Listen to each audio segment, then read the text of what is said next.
This is Amos 5, verse 21. I hate, I despise. See? No, I thought God is all love. That's right. I hate.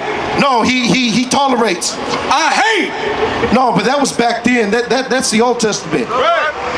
I hate, I despise your feast days. He hates your feast days. He hates this wicked ass holiday you're about to celebrate. What you need to do, that turkey, you need to give it to the homeless and sit there and fast. Right. That's what you need to do with that. Right. Verse 21. I hate, I despise your feast days, and I will not smell in your solemn assemblies. You think the house smells so good with that pumpkin pie, that sweet potato pie, that pecan pie? You think your house smells so good with that bacon in the oven? The Lord hates that stench, because that what you're cooking right there is disrespecting your brethren, the so-called Native Americans. We all have Native American blood. We all like to say that, right? So-called Latinos, somos nativos, right? We all say that. But where was that at the voting polls? When we betrayed Slacky. Where was that in the voting polls? We all have there's a saying in Spanish, orgullo mexicano, right? We're all proud to be Mexican, right? But what was that when you voted for that devil who's going to deport your mother, your father, your grandmother? Where was that pride? Where was that Mexican pride? Vendido. You betrayed your people. And not only did you betray your people, you betrayed your God. That's right. And you so-called Negroes, you did the same damn thing. A lot of Negroes did it too. We ain't gonna let nothing divide us from our Latino brothers, man. We ain't gonna let Esau divide us from each other, man. We gonna stand together. That's right. You know what I'm saying, with our brothers, man. So don't you sit up there and try to fix your face, try to say something against our Latino brothers, man. Because there's a bunch of Uncle Tom sellout Negroes out here too. It's a bunch of Uncle Toms, and it's a bunch of Uncle Tomahawks. It's a bunch of all of you. Get mad with our brothers, man. We gonna be together in ISUPK, man. Go ahead, my brother. That's right. The powerful captain of hand. It's time to take our spirit out of this place. Like, you're so proud to be American. You go and vote for the president, right? When this place is going to fall. This place puts pride in unaliving our people. You're standing on the bones of the Apache. You're standing on the bones of the Apache, the Navajo, the Diné people. You're standing on their very bones. That's right. But then you turn around, you're going to celebrate Thanksgiving. When that's a celebration of the unaliving of your people, the unaliving of you. Take your spirit out of this place. Stop trusting in your oppressor. You think this time that you voted for Trump that it was going to change? It's just going to get worse. Nothing's going to change. Under this devil, our lives are going to continue to be in hell. Right. Ecclesiastes 12:10. Got it again. Go ahead. This is the book of Ecclesiasticus, chapter 12, verse 10. Never trust thine enemy. No, but that was then. The things changed. Never trust thine enemy. Never trust your enemy. That's right. He unalived your brother back then. Now he's going to deport your family. He's going to separate your family now again.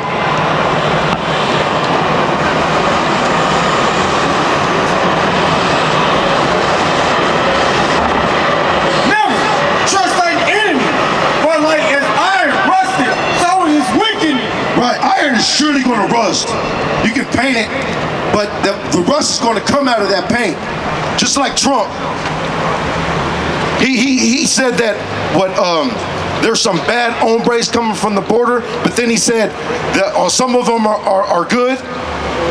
He just tried to put paint over his rust. But then again, again, he's going to do mass deportations.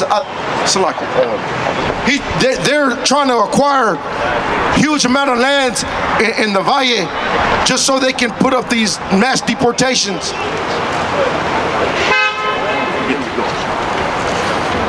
Verse 11.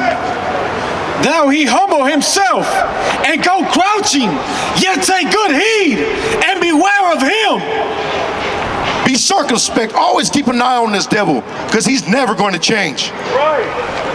And thou shalt be unto him as if thou hast wiped a looking glass. And thou shalt know that his rust had not been altogether wiped away. His wickedness will never go away. It'll never go away. You always got to be circumspect and watch this devil. He is never going to change. That's right. Your life was never going to change under Esau, the so-called white man. The devil the Bible speaks of. This is Habakkuk 2, verse 12. Woe to him that buildeth a town with blood. Right. When they came over here, they slaughtered us. They slaughtered millions of Native American Indians. And now you're going to turn around and celebrate that on Thanksgiving? They slaughtered millions of us just to have our land. And you're going to turn around and disrespect your brothers once again. Go ahead. Verse 12. Woe to him that buildeth a town with blood and establisheth a city by iniquity. The whole United States is built on the blood of you so-called black man, Hispanic man, Native American man. But you take pride in that. It's time to take away our spirit out of this place. Put your spirit into serving the Most High God. Right. But our oppressors think that this kingdom is going to last forever, and you want to continue to join them. You want to continue to be American. The Lord has a surprise for you. Right. Give this brother a hand. Right. And let me tell you, you so-called blacks, you shouldn't be mad Donald Trump got in office because you're just as racist as Donald Trump. You're going to celebrate Thanksgiving, and Thanksgiving is about the slaughter of the Native Indians. You asking God to hear your prayers, but you're not worried about the Native Indian prayers. This place will fall soon as we join back together until the two sticks become one. Then God will hear the prayers of so-called blacks, Hispanics, and Native Indians. God hears our prayers. I pray to God you praying for what I'm praying for. I pray to God you praying for what we praying for. And we're praying to hear no more mothers cry because their sons died. That's what. Give me Romans the 5th chapter if I could. We're praying for that. We want to make sure no brothers get shot no more down in the street by police. We don't want nobody's house getting kicked in by the door and they gotta be unalive. We don't want none of that. That's what we're praying for. And we realize the only way our prayers get answered is if the white man falls. He been the chief accuser against the Hebrews. Wherever you find sin, that's where you will find him. And a lot of you black and Hispanics got Stockholm syndrome because you understand the white man is your lust dealer. That's right. He's the man who provides your lust. You want to get high? He provides the drugs. So when we say the white man got to destroy it, he said, no, not my white man. Not white man, I need my drugs. And that's why you chose Barabbas over Jesus Christ. You chose a criminal over Jesus Christ. Why? Barabbas probably had that good weed you like. Christ was preaching freedom, but Barabbas had that good weed you wanted to buy. But if Christ's kingdom was here, you can't have your weed, and that's hard for you to understand. And that's why Christ came in sinful flesh to condemn sin in the flesh. If Christ could do it, brother, you could do it. That's why he came. Christ came from humble beginnings, just like you. Just like your mother and father, they had sex before they had ceremony, same way Jesus Christ came. Just like your mother and father couldn't afford to keep the lights on, Jesus came. He wasn't even born in the house, brother. He said, foxes have holes, birds got nests, but the Son of Man has nowhere to sleep. That's what he said.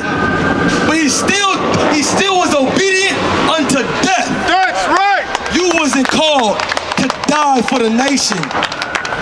So surely you could get off of drugs. Surely you can stop murdering your brother if it means salvation for your mother. Don't you care about your mother? How you feel every time you walk in the house and your mother's depressed, drinking all the bottle of alcohol because she can't pay the bills? That doesn't motivate you to get off of drugs? The death of your homeboys don't motivate you to get off of drugs, to get out the street. Death is supposed to be the lesson we taught, supposed to be the thing that teaches us about life. Death teaches us about life. That's right. That's what we're supposed to learn. That's what we're supposed to learn from Adam. But we couldn't learn. You got that scripture for me, verse 13? Romans 5 and 13? Read it when you got it. Come to our God. This is Romans 5, verse 13. For until the law, sin was in the world. For until the law, sin was in the world. What law? The judgments, the police, the people who enacted God's law. Ain't nobody going in the streets. Ain't nobody going in your house to make sure you're not smoking weed. That's not happening. Ain't nobody killing you for celebrating Thanksgiving. Ain't nobody killing you for celebrating Christmas. Keep going. For until the law, sin was in the world. But sin is not imputed when there is no law. But sin is not counted where there is no law. You think weed is okay because you never received judgment from nobody when you do it in your closet at your house. Right. You think being a homosexual is okay because you do it in the back of an alley and nobody gives you a ticket for it. Right. Nobody judges you for it. Nobody kills you for it. It doesn't happen. So you think you're free. You think it's not a sin. You think it's not wrong. Keep going. Verse 14, nevertheless, death reigned. Nevertheless, death still reigned. Ain't nobody might judge you. Ain't nobody might pull you over, shoot you for doing heroin. But we might find you passed out dead with a heroin needle in your arm.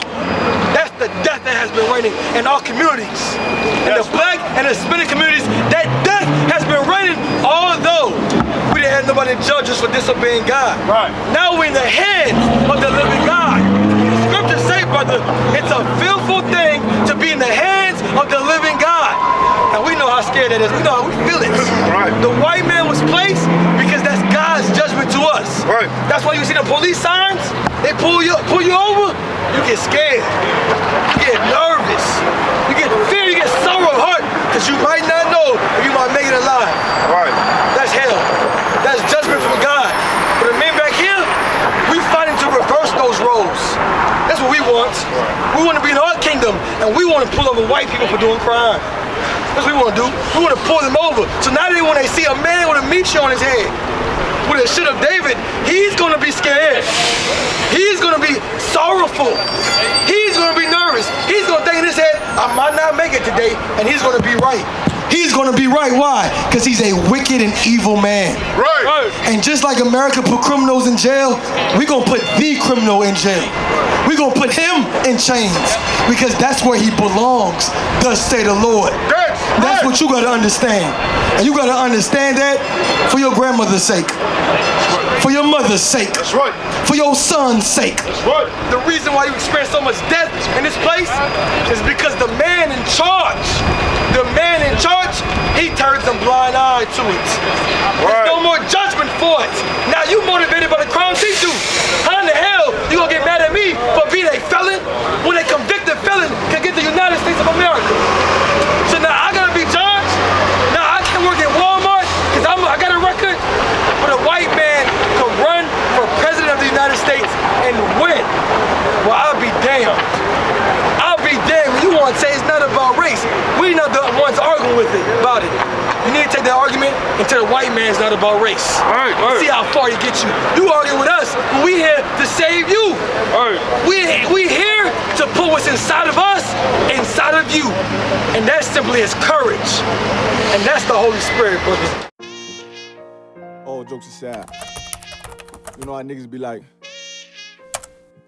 I'm this and that for life, this and that for life. You don't receive her what? Her plan! In the ISUPK, we ain't worried about the coronavirus. How many of us do you see with masks on? How many of us do you see out here afraid with gloves on? 140 for the rebel. The world turned its back on me. I'm a cripple. We got soldiers, he got soldiers, but I got Don't different sit here and ones. talk shit like what's gonna pop up, what's gonna do this. If you're gonna cross the line, cross the fucking line. Otherwise, get the fuck out of here. Right. Please, forgive me for the time that I did. If rank is given, have your respect to your apprentice. Nosotros somos una nación. Nosotros somos la misma gente.